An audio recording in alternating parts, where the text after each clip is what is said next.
Welcome to Verse Sound Studios. Let's do the tour.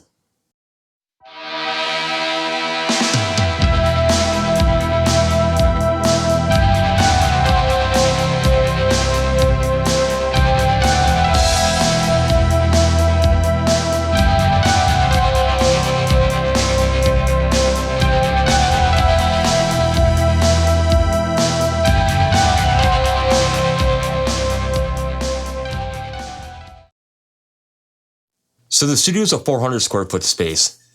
It's pretty comfortable down here. I like the vibe that it comes along with. Not a whole lot of reverbiness going around in the room. It's pretty tight down here.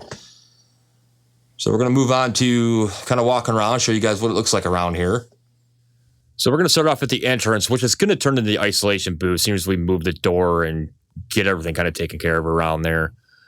We're going to set a Harbinger MLS 900 line array speakers. These are super lightweight for when you got a gig or for just practicing down here.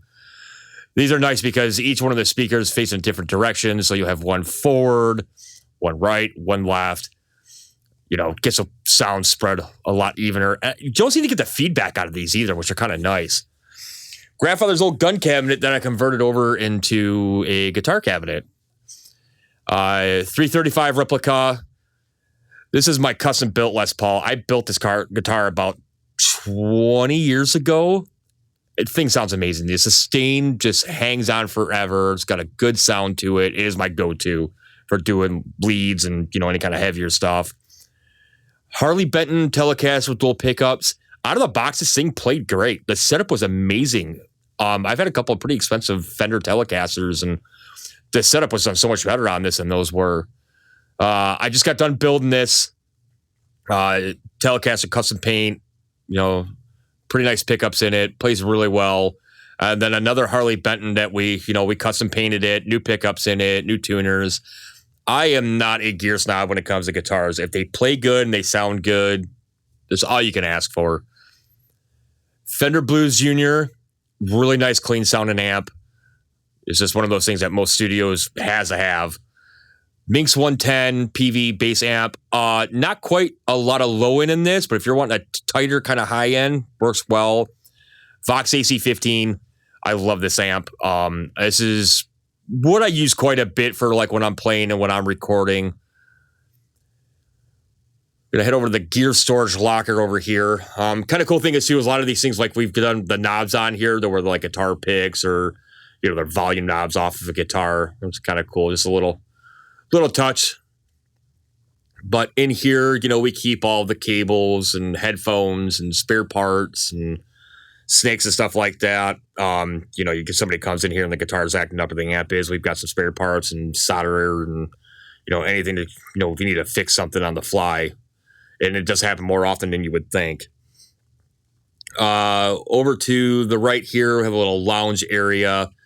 You sit back, listen to the songs after they've been done so you can get kind of, you know, a good feel for how the song's sounding. Fireplace does works really well. And it keeps the furnace off too, so you don't get that sound roaring through the room.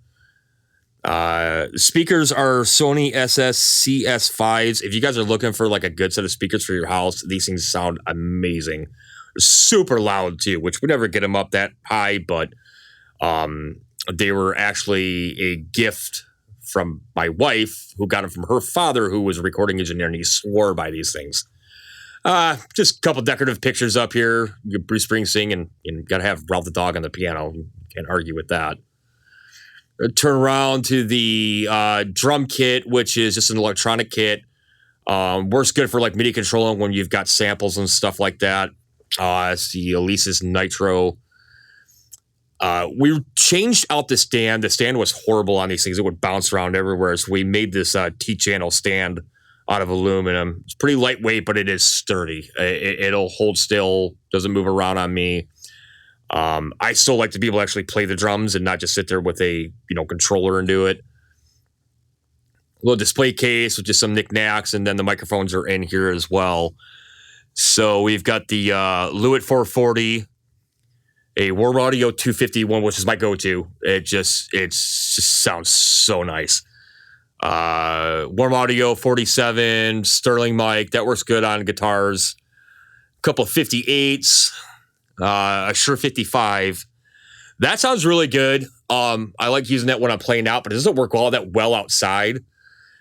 And this microphone right here, I bought $10 at a garage sale, and it sounds amazing. And when we pulled the tape off of it, we found out how much of a cheapy microphone is. We were shocked. And which compared to, the SM58, which is a good sounding microphone, but this one it just blows the doors off, and I was super shocked. A couple 57s, small condenser, a couple old 70s Sonys, which sound really cool. They got a real distinctive sound to it. My very first microphone that I bought off of Amazon, it was $30. It sounds horrible, but I keep it around just for nostalgic. A couple little decorative things in here. Say Yamaha 115B. I saved this from the snow out in somebody's back porch that they had left out there. I didn't think it was going to work. We got it pulled apart, cleaned everything up. Speaker was in great shape. Thing sounds amazing. I've had a couple of guys play on this, and they're like, wow, this thing sounds really good. So I'm so happy I was able to save it. Squier bass guitar, nothing too fancy. An old Continental, which was probably like a Sears order guitar. Sounds pretty good. I got an Alesis MIDI control 88 key. If I'm wanting to do like a full song and I want to get away from the desk and kind of go over there and play, works pretty good for, doing if you're any kind of like MIDI control, piano. Yamaha MM6. It's got some pretty cool synth sounds in it. It's got all kinds, it's probably got 400 or 500 different sounds in it. And then this is an old Casio CT360. It's got a couple of sounds that I've used on a couple songs. It's just a cool little, cheapy keyboard. And come over here to the outboard rack, which was built. I built this in my garage just to kind of help out get everything stored. There's the Warm Audio direct box, and then some of the outboard gear.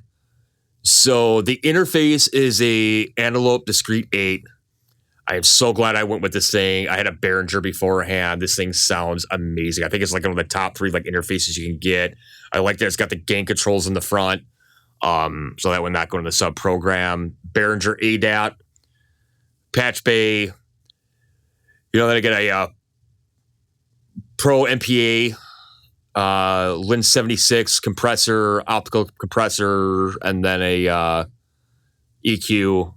Old Sony reel-to-reel, which we've got some old reel-to-reel tapes from like back in probably in the mid 70s, somewhere around there. Some pretty famous people are actually on these reels that were my father-in-law's. Computer is a workhorse, custom built, super fast.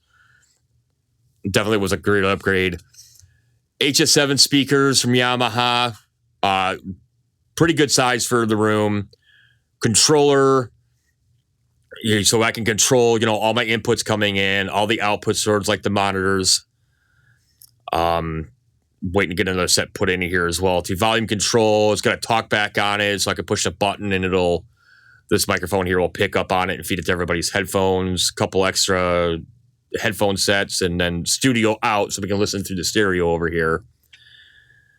My controller is actually 2 touch screens. I really like this. I hate the clicking of the mouse, and you can literally touch this and move it up and down, so you're more hands-on than just going through and clicking what you need to open and close or moving things up and down.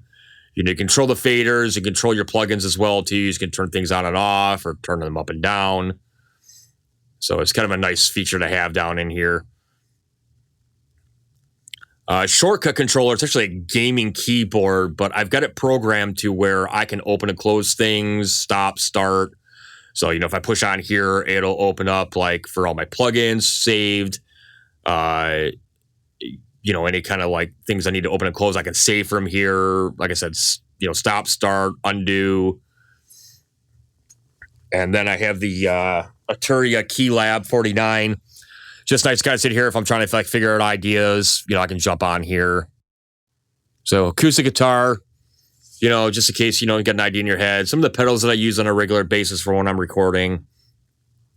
The room is just a nice place to just be creative, and that's all I was looking for in this room. And it's been so much more than that for me, and definitely a fun place to be in. So thanks for coming on the tour with me. Till next time.